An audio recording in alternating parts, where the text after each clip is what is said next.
Kyler Cecil has been through more in his 11 years than most people can imagine. Today, he took to the podium at the Rotary Club to talk about his health journey and his home away from home, the Ronald McDonald House. Kyler was diagnosed with a rare disease at 2 years old. Instead of growing out of the disease like doctors thought, he went into end-stage kidney failure by the time he was 5. He looked like he was doing fine. We done blood work one day in June, and they called us and said, you need to get him here. His kidneys have completely shut down, and that's when our journey really began. Since then, he has spent over 2,000 days in the hospital receiving multiple treatments until he was strong enough to receive a kidney transplant 2 years ago.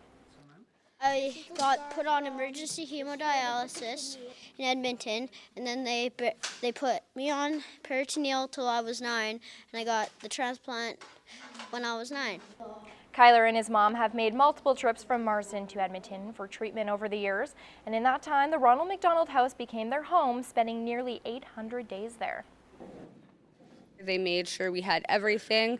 They do amazing things for families like home for dinners. You don't have to cook. They bring you in meals just to make things a lot less stressful.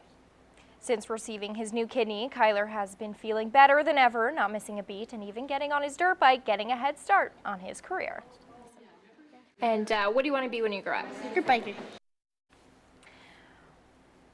Well, many felines were purring this weekend as they left the Lloydminster District SPCA for a new home.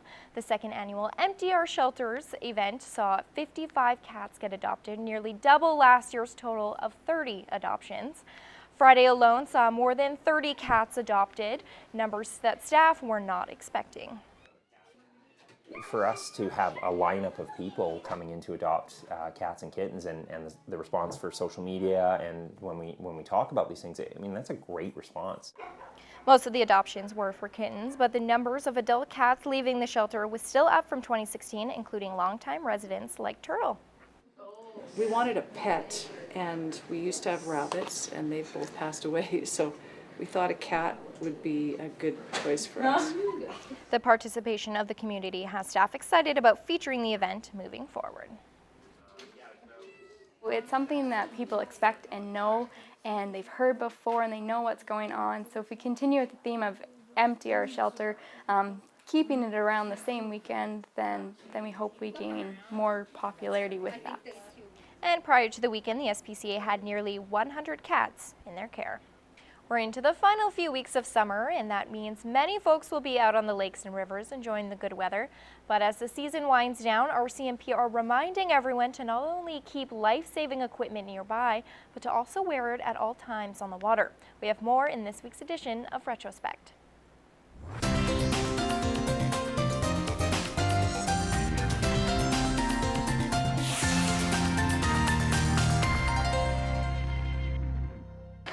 Control, this is Constable Ray. I'm going to be 1036 in Alpha 8. 10-4, you have a good day out there. His job is riding the waves. For Constable Don Ray, patrolling the shores and waters of Cold Lake is more fun than work. But the presence of the RCMP on the Midwest's biggest lake is no joke. Numerous people drown on the prairies every year, and almost all of those deaths could have been avoided. In over 70% of all fatalities involving pleasure craft in Canada, the victim was not wearing a life jacket. It's nice to have them on board, but if you fall overboard and you don't have it on, it's pretty hard to get back on the boat and get it. Of those people who drowned, 70% of those people had access to life jackets within a reasonable reach, like stowed away in their boat or on shore. 20 years on, personal flotation devices are still critical to survival on the water and have become more compact and easy to use. These are really popular nowadays because they're smaller, you have lots of movement, and if you were to fall in the water, most of them are hydrostatic, which means they would inflate by themselves. Even with a PFD, I experienced firsthand that when exposed to frigid water,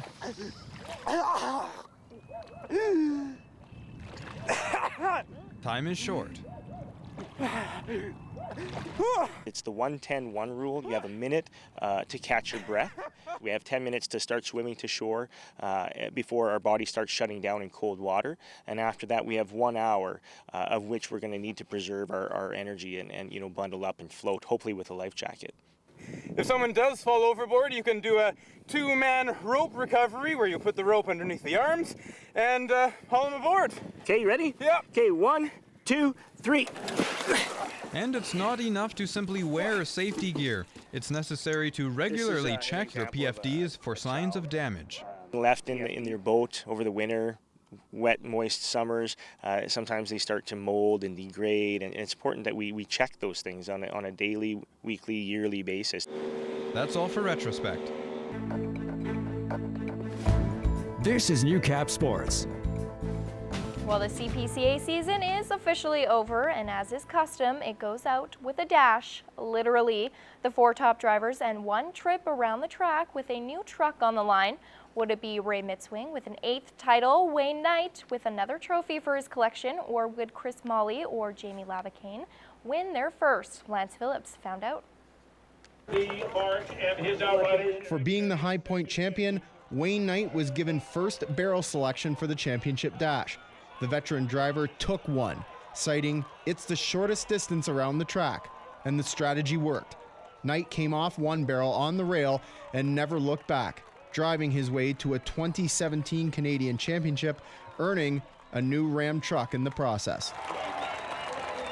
Well, that's what we're here for. It was a good run. You know, they started well, and I had a little trouble getting them to leave the barn again, but once we got to the track, they knew what was going on. It just feels good. I mean, the boys work good, and they come home strong, and they're going home, and there's not one of them sore, so it's a good feeling. And they went all season, every day. The veterans competition knew they were in for a tough battle when Knight, who's been one of the most consistent drivers, took barrel 1. I need a little quicker turn probably, you know, and then things had to click on the racetrack where the placements were. As a race turned out, I had to go 3 wide, and that's just a little too far on this track, you know. Next year, I just got to drive a little bit better earlier on in the year, and maybe I can be sitting on that number 1 barrel when that horn goes. It's Labacane's 2nd straight dash, Mitzwing's 4th, and Chris Molly's 3rd, with Mitzwing as the only winner in the group. Despite the 1 championship between the 3, all are satisfied with the result. I wouldn't change a thing. Wayne just outrun us, and good for him. Kudos to him. He's been running excellent all year, and it's just hats off to him. And it's the luck of the barrel draw. Well, not luck. He had his first choice, and he capitalized on it. So I'm more than pleased. I wouldn't change a thing, like I said. Of course, I enjoy winning, but if I lose and, you know, in a fair way, I don't mind losing anyway. You know, I think it's always important to know how to win, but also at the same time know how to lose.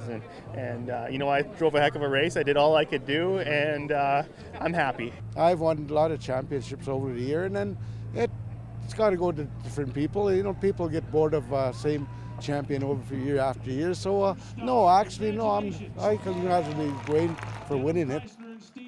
And it won't take long for Knight to start his 2018 preparations. Tomorrow. You know, I mean, it's just, that's what I've done it all my life, so this is the best, you know, to win. I mean, you got to, but even a minute and a half all summer, even if you're last, most of us guys, that's all we live for, is that minute and a half, so. For years, chuck wagon racing has been under heavy scrutiny, threatening its longevity. But the sheer volume of fans at this season's CPCA finals should serve notice that the sport is thriving and will be alive and well for years to come. Lance Phillips, Newcap Sports, Lloydminster.